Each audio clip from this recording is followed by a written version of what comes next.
What if I told you that the world's most powerful military just launched an invasion, and for the first time in history, it wasn't about oil?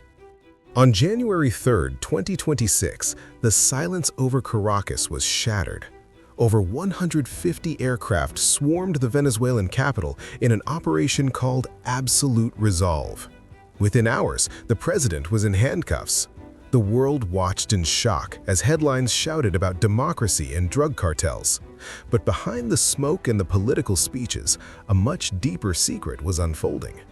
While the public remains obsessed with gas prices, the world's superpowers have quietly pivoted to a new war.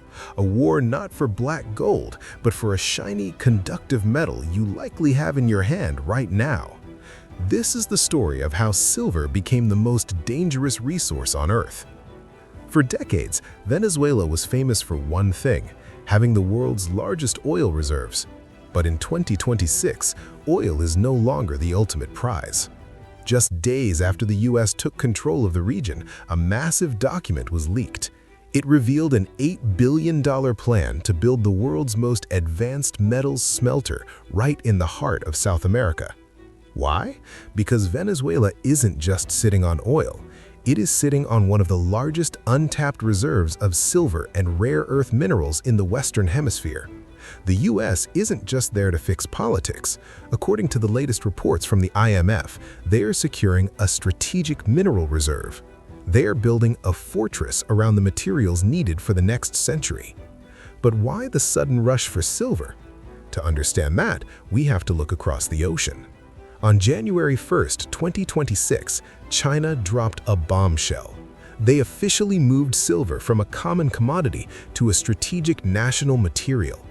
Beijing immediately implemented strict export licenses, effectively cutting off the global supply overnight.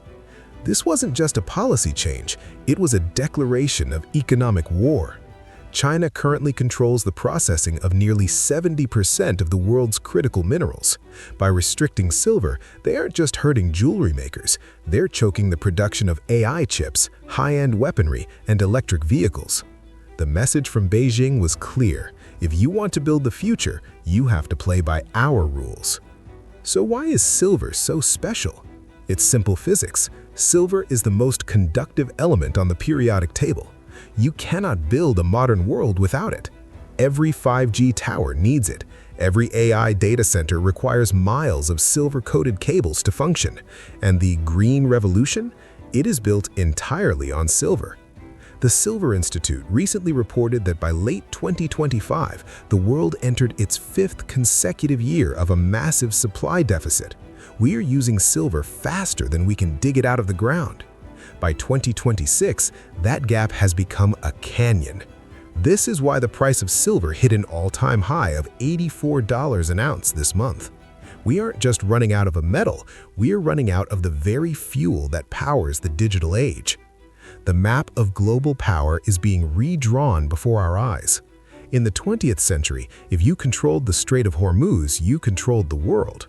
In 2026, the new choke points are the silver mines of Peru, the processing plants in China, and now the newly secured resources of Venezuela. This is the new resource war. It is silent, it is high-tech, and it is happening right under our noses. Governments are no longer just stockpiling gold, they are stockpiling the building blocks of intelligence. As the US and China square off over these critical minerals, the question isn't who has the biggest army, it's who has the materials to build the next one. We are witnessing the end of the oil age and the beginning of the mineral era. The invasion of Venezuela might just be the first chapter in a much longer, much more dangerous book. As silver becomes more valuable than the energy it conducts, we have to ask ourselves, are we ready for a world where the most precious thing isn't what we burn, but what we build with? Is the world heading toward a total resource monopoly, or will new technology save us from this shortage? The answer will decide who leads the world for the next 100 years.